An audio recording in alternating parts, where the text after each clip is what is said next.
আবারও ছাত্র জনতা, সরকার, জনগণ সবাই ঐক্যবদ্ধ হয়ে যদি ভারতীয় আগ্রাসনকে রুখে দেওয়ার দরকার হয়, পুনরায় আবারও আমরা একত্রিত হয়ে রক্ত আর জীবন দিয়ে আমরা ভারতের বিরুদ্ধে যুদ্ধে ঝাঁপিয়ে পড়বো ইনশাআল্লাহ। গত 15 বছর যারা এই দেশে ভারতীয় এজেন্ডা বাস্তবায়ন করেছে, এরা হচ্ছে ভারতের পাঁচাটা গোলাম। এই ভারতীয় পাঁচাটা গোলামদের বিদায়ের ফলে তাদের মন বড় ব্যথিত হয়েছে। এই ভারতীয় গোলামদের ব্যাপারে আমরা আরো বহু আগে থেকে উলামায়ে কেরাম সতর্ক করে এসেছি। আমরা যখনই কথা বলেছি, রাস্তায় নেমেছি, মিডিয়া আন্তর্জাতিকভাবে আমাদেরকে জঙ্গি হিসাবে প্রদর্শন করেছে। এবার যখন ছাত্র জনতা নেমেছে, এবার আর জঙ্গিবাদের নাটক মার্কেটে চলে না। এই নাটক মার্কেটে না চলার কারণে যখন এই ভারতীয় গোলামরা, ভারতীয় সেবাদাসরা বিদায় হলো, আমরা ভারতীয় এই কন্যাকে উপহার দিলাম। তারা নিয়ে গেল তাদের ভারতীয় কন্যা, আর বিনিময়ে দিয়ে দিল আমাদেরকে বন্যা। ভালো নেই বাংলাদেশ, ভালো নেই আমরা কেউই। কারণ আপনারা জানেন, ভারত বাঁধ ছেড়ে পানি ছেড়ে দেওয়ার কারণে স্মরণকালের ভয়াবহ বন্যায় বাংলাদেশের বেশ কয়েকটি জেলা অতিমাত্রায় প্লাবিত হয়েছে। এই বন্যা মোটেও প্রাকৃতিক নয়, বরং এবারের এই বন্যাটা হচ্ছে ভারতীয় এক ধরনের আগ্রাসন। আগাম কোনো ধরনের সতর্কতা না দিয়ে ভারত বাঁধ খুলে দিয়ে অমানবিকতার পরিচয় দিয়েছে। আমরা তাদের এই অমানবিক আচরণের তীব্র নিন্দা জানাচ্ছি। তাদের এই আচরণ দিয়ে তারা তাদের আসল চরিত্র আবারও আমাদের সামনে প্রকাশ করেছে। মূলত ভারত কোনো কালেই, কশ্চিন কালেও বাংলাদেশের ব্যাপারে মানবিক ছিল না। সব সময় তারা ছিল আমাদের প্রতি অত্যন্ত অমানবিক। তারা বিভিন্ন জায়গায় বাঁধ নির্মাণ করে শীতকালে এবং গ্রীষ্মকালে বাংলাদেশকে শুকিয়ে মারে, আর বর্ষার মৌসুমে বাঁধ খুলে দিয়ে আমাদেরকে তারা ডুবিয়ে মারে। এটা হলো তাদের আসল চরিত্র। তারা বরাবর পানি বন্টন নীতি লঙ্ঘন করেছে। আফসোস এবং দুঃখজনক ব্যাপার হলো এই, বাংলাদেশ স্বাধীন হওয়ার পর 50 বছরেরও বেশি সময় ধরে এই দেশে অনেক রাজনৈতিক দল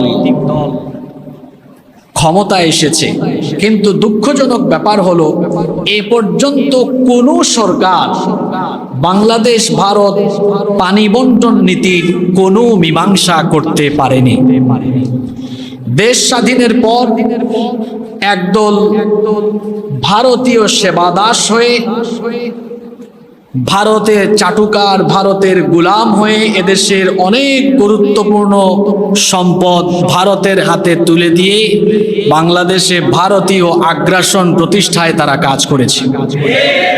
আর আরেক গ্রুপ ভারত বিরোধিতা করে রাজনৈতিক জনপ্রিয়তা হাসিল করেছে। প্রকৃতপক্ষে দেশ স্বাধীনের পরে আজ পর্যন্ত কোনো রাজনৈতিক দলই দেশপ্রেমের মনোভাব নিয়ে ভারতের সাথে পানি বন্টনের এই নীতির স্থায়ী কোনো সমাধান আদৌ করতে পারে নাই। একদল হয়েছে ভারতের গোলাম, আরেক দল হয়েছে ভারত বিরোধী। উদ্দেশ্য এদেশের মানুষ থেকে রাজনৈতিক জনপ্রিয়তা নেওয়া। কিন্তু যা করা দরকার সেটা ভারতীয় গোলামরাও করে নাই, ভারত বিরোধীরাও এখনো করতে পারে নাই। আমার কথা কি কষ্ট পাচ্ছেন? এটা ক্লিয়ার কাট, স্পষ্ট কথা। সম্মানিত মুসল্লিবৃন্দ, এখন সময় এসেছে ভারতের কাছ থেকে পই পই করে হিসাব নেওয়ার। কারণ বর্তমান সময়ের যে জেনারেশন, এরা খুব স্পষ্টবাদী, যেটা বলে সোজা সাপটা বলে, যেটা চায় একেবারে সোজা সাপটা চায়।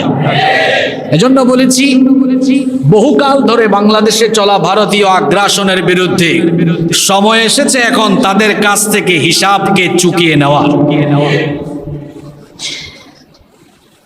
বর্তমান সরকার, অন্তর্বর্তী সরকারকে আমরা বলবো, ভারত যদি বাংলাদেশের ব্যাপারে তাদের এই আগ্রাসী মনোভাব বন্ধ না করে, তাহলে অচিরেই তাদের সাথে সকল ধরনের কূটনৈতিক সম্পর্ক বাতিল করুন।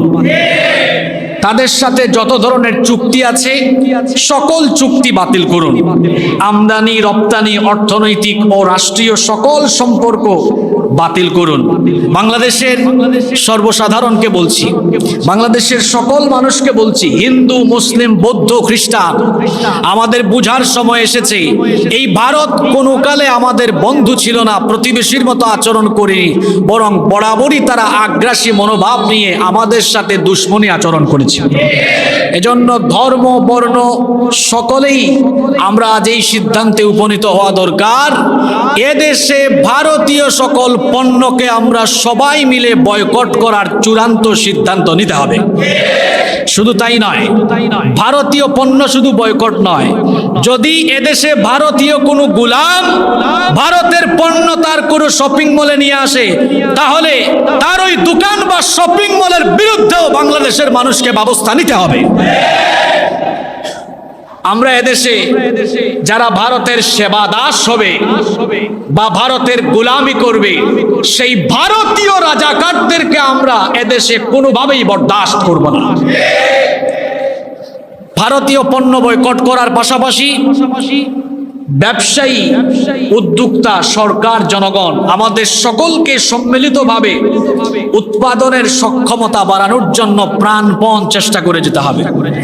কারণ আমরা যদি আমাদের উৎপাদনের সক্ষমতা না বাড়াই, তাহলে বিদেশি রাষ্ট্রের উপরে আমরা আমদানির জন্য শরণাপন্ন হতে হবে। আর আমরা যদি আমাদের উৎপাদনের সক্ষমতা বাড়াতে পারি, তাহলে আমরা সমৃদ্ধ হতে পারবো ইনশাআল্লাহ। সম্মানিত মুসল্লিবৃন্দ, প্রিয় দেশবাসী, ভারত নিজেদেরকে বাংলাদেশের বন্ধু রাষ্ট্র হিসাবে সবসময় দাবি করে, কিন্তু আজ পর্যন্ত তারা আমাদের সাথে বন্ধুসুলভ আচরণ করেনি। তারা বাংলাদেশ থেকে শুধু নেয় কিন্তু কিছু দেয় না। তারা বাংলাদেশ থেকে ট্রানজিট সুবিধা নিয়েছে, তারা করিডোর সুবিধা নিয়েছে, বাংলাদেশের বুকের উপর দিয়ে তারা ট্রেন চলাচলের সুযোগ নিয়েছে, বাংলাদেশের বন্দর ব্যবহারের সুযোগ তারা নিয়েছে, এত কিছু নিয়েছে।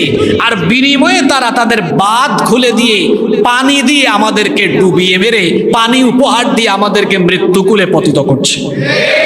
এই হলো ভারতের চরিত্র। এগুলো কি কোনো বন্ধু রাষ্ট্রের আচরণ হতে পারে?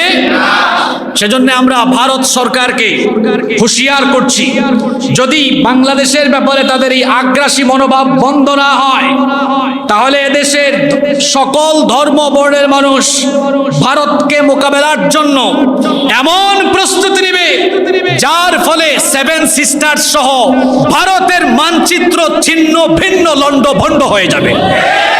এজন্য ভারতকে কড়া হুঁশিয়ারি করছি, বাংলাদেশের ব্যাপারে তারা সকল ক্ষেত্রে যে আগ্রাসী মনোভাব প্রদর্শন করছে, অচিরেই যদি তারা এর জন্য অনুতপ্ত হয়ে আমাদের কাছে ক্ষমা না চায়, তাহলে ভারতকে মোকাবেলা করার জন্য যা যা করা দরকার বাংলাদেশের মানুষ তাই করবে ইনশাআল্লাহ।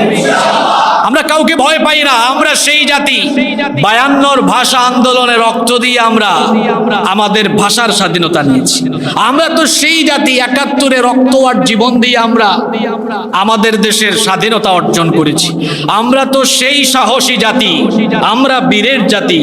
এই জুলাইয়ে আমরা রক্ত আর জীবন দিয়ে এদেশ থেকে ভারতীয় সেবাদাস আর ভারতের গোলামদেরকে হটিয়ে দিয়ে আমরা পরাধীনতার জিঞ্জিরকে ছিন্ন ভিন্ন করে দিয়েছি।